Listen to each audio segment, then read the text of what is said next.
Samantala, sa ating pong Food for the Soul and Food for the Spirit, nung Sabado ho kasi, meron ho tayong i-share about, nawala pa yata. Sana hindi. Okay. Regarding ho sa some reports tungkol po sa namayapang ang ating Santo Papa na si Pope Francis po. Opo. Kaya sabi ho, Joel, sabi sa akin po kasi wala ho tayo sa FB Live tsaka sa YouTube nung Saturday. Pwede daw bang ulitin ko ngayon yung ating na ikwento tungkol sa ating Santo Papa na naging inspirasyon ng maraming Pilipino, hindi lang Pilipino, naging inspirasyon ng ating mga kapwa-tao sa buong mundo, hindi lang mga Katoliko, kahit iba hong mga ibang relihiyon, no, sa kanya hong buhay. Ang tanong ho kasi doon, ito ho yung storya ho kasi. Sana may mapulot po tayong aral dito. May mga reports po kasi na ang ating Santo Papa ho ay namatay at namatay na ang naiwan lamang ho niyang kayamanan sa buhay po niya ay $100. Opo, yun po yung mga natatanggap po nating reports today na namatay siya na may naiwan lamang hong $100. Sino ba nandyan? Mika? Kenny? $100 times magkano lang yan sa peso? Opo, mga kaibigan, mga kanyusik, $100 less than 90 euros. Wala hong bahay, 5,800 lang ang pera ng Santo Papa. Opo, wala ho siyang bahay, wala ho siyang bank account, wala ho siyang investment na nakapangalan ho kay Pope Francis. And yet, sabi ko nga nung Sabado, and yet, di ba, siya ho yung leader, pinuno, di ba, the head of the Catholic Church. Alam niyo ho ba na pwede kang tumanggap ng 340,000 euros a year kapag ikaw po ang head ng Catholic Church? Can you imagine that? In a year, you could have earned 340,000 euros. But Pope Francis refused that money every year. Opo. But the Pope refused that money every year. Since when? Since 2013 po. Ang tanong, bakit? Why? Because siya po ay isang Jesuita. Jesuit. And the Jesuits take a vow of poverty. Okay? Ang mga Jesuita take a vow of poverty. Hindi papayaman, diba? Sabi nga ho doon sa balita, rather than living in the luxurious Vatican apartments like yung mga predecessors po niya, mas pinili ho niya na manirahan sa Casa Santa Marta na isang simple lamang and modest residence, mga kaibigan. Wala na kahit ano.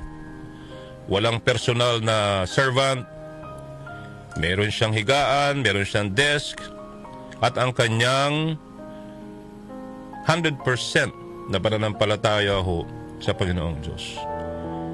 Nung nilibing siya, nakita ko ho, ang suot pa rin ho niya, mga kaibigan, dun sa kahoy na casket. Noong nilibing siya nung Sabado, nakita niyo ho yung sapatos, Kenny? Diba yung black pa rin? Yung black pa rin, mga kaibigan, ang suot niya. Laging yun. He refused na isuot yung traditional red moccasins. Kung napanood niyo po yung Two Popes ni Anthony Hopkins, nakalimutan ko yung pangalan ng Pope Francis doon eh. Di ba, nakikita ho yung sapatos ho nila na red moccasins. Ganda, di ba? At siya po, ang sasakyan ho niya lagi ay yung isang maliit na sasakyan, yung Ford Focus. While other religious leaders ho are driving in limousines. Yung iba nga ho, bulletproof pa. Sabi ko nga nung Sabado, hindi lang ho limousines eh. May sariling helicopter, may sariling, alam niyo ho yun, may sariling eroplano, may mga bodyguards. Although, siya meron din ho siyang mga bodyguards na sumusunod sa kanya na sa Vatican na umaalala yun. At ito matindi. Siya po ay kumakain, hindi mag-isa sa kanyang private dining room. Hindi tulad nung kanyang predecessors, mga kaibigan, they ate alone in their private dining room. But the Pope, the late Pope Francis, ay kumakain po mga kaibigan kasama yung mga empleyado ng Vatican. Nananamit, very simple. Without special adornment whatsoever. Yung suot ng mga di ba? Yung iba nga ginto pa eh. Yung crucifix, di ba? Yung kwintas niya. Suot lang niya yon, yung puting outfit. At yung iron cross, yung nga po yung sinasabi ko. Yung parang silver. Oo. And sabi nga ho nila, an invisible wealth. While others cling to their property, their image, what else? Investments, bank accounts. But the late Pope Francis has chosen to own nothing, to offer everything. Mga kaibigan. No millions, no complex wills, no nothing at all. Just $100, mga kaibigan. In peso, it's 5,800 pesos. So what is the powerful message in here, mga kanyusik ko natin, sa pinag-uusapan po natin today? Ang sabi ho, it's not what you own that matters. Hindi ho yung kung anong meron tayong material na bagay that matters. That's what you are. What you do for others. Ano yung nagagawa mo sa kapwa mo. The world is shocked. The world was shocked. Pero marami ho ang na-inspired, mga kaibigan, sa buhay po ni Pope Francis. At a time when wealth often becomes an ultimate goal, panahon na eh, pwede na siyang yumaman. Diba? Tulad nung iba na makakapag-ipon ka doon. Imagine mo, 340,000 euros, mga kaibigan, yearly. Diba? But Pope Francis leaves an eternal trace without ever having sought to enrich himself. Hindi siya naging Santo Papa para magpayaman, mga kaibigan. Diba? Alam nyo, hindi ko may tatago po ito, pero marami ho akong alam na nagretiro ho. Ako, napakarami hong properties. Ang gara ng bahay. Oo, diba? Imagine mo ho yun. He did not, hindi ho siya nabulag eh. Hindi ho siya na-tempt sa mga material na bagay sa buhay. He left a moral fortune, a lesson in humility, a vision of service. Hindi po sa yung luxury pope, mga kanyusik. Alam niyo yun, di ba? He, Pope Francis, was a pope of heart, a man who has proved that to live simply is to reign differently. The question now, sa binasa ko, what about us? What about you, my dear brothers and sisters? What about all of us? What will we leave behind? What will you leave behind? Money? Things? Or a real inspiration? Diba? What will you leave behind? Money? Things? Or real inspiration? Yan lamang po ang gusto kong inulit. Inulit ko po dahil may nag-request na pwede raw ulitin dahil napaka-inspiring ho kasi.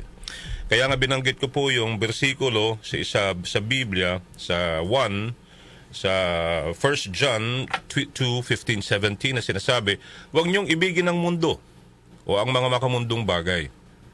Ang umiibig sa mga ito ay hindi umiibig sa Ama, sapagkat ang lahat ng kamunduhan, ang masasamang hilig ng laman, ang pagnanasa sa mga nakikita ng mata, at ang namang pagmamayabang sa buhay, ay hindi ho nagmumula sa Ama, kundi sa mundo. Okay? Hindi naman ho natin sinasabi na wag ho kayo magpakayaman. That's okay. That's okay. Part of living ho yan para masustentuhan po natin ang ating pamumuhay, pero wag nating kakalimutan po ang maging mabuti sa tao. Ang magpakumbaba, di ba? Tulad ni Jesus, mga kaibigan, na hari ng hari. Pero nagpakumbaba siya, di ba? May bababang kalooban at pagmamahal sa tao. Okay? Dadaan at dadaan po yan. Come and go ho ang pera Ang negosyo, come and go rin ho yan. Minsan mahirap, minsan mahina. Ganun ho talaga. Nabubuhay po tayo sa mga pagsubok sa buhay. Tinitest ang ating mga sarili. Kung hanggang saan po tayo. Kaya nga nag-post ako nung isa na may prayer akong pinost sa aking account Sana i-like ninyo. No? Sa akin pong Facebook account na Joel Gorospe. Meron po akong isang pinost doon. Dahil alam ko, naramdaman ko na lahat po tayo ganun yung nararanasan po natin today. Mahirap man o mayaman ho, mga kaibigan Mahirap man tayo o mayaman, pero meron po tayo mga pinagdadaanan sa buhay. Diba? Pero sana maging inspirasyon po natin ang naging buhay po ni Pope Francis, mga kaibigan. Sa mga Katoliko na tulad ko, sana tularan po natin siya. Walk with Christ like Him. Okay? Amen to that. Thank you very much po sa inyo lahat. Amen!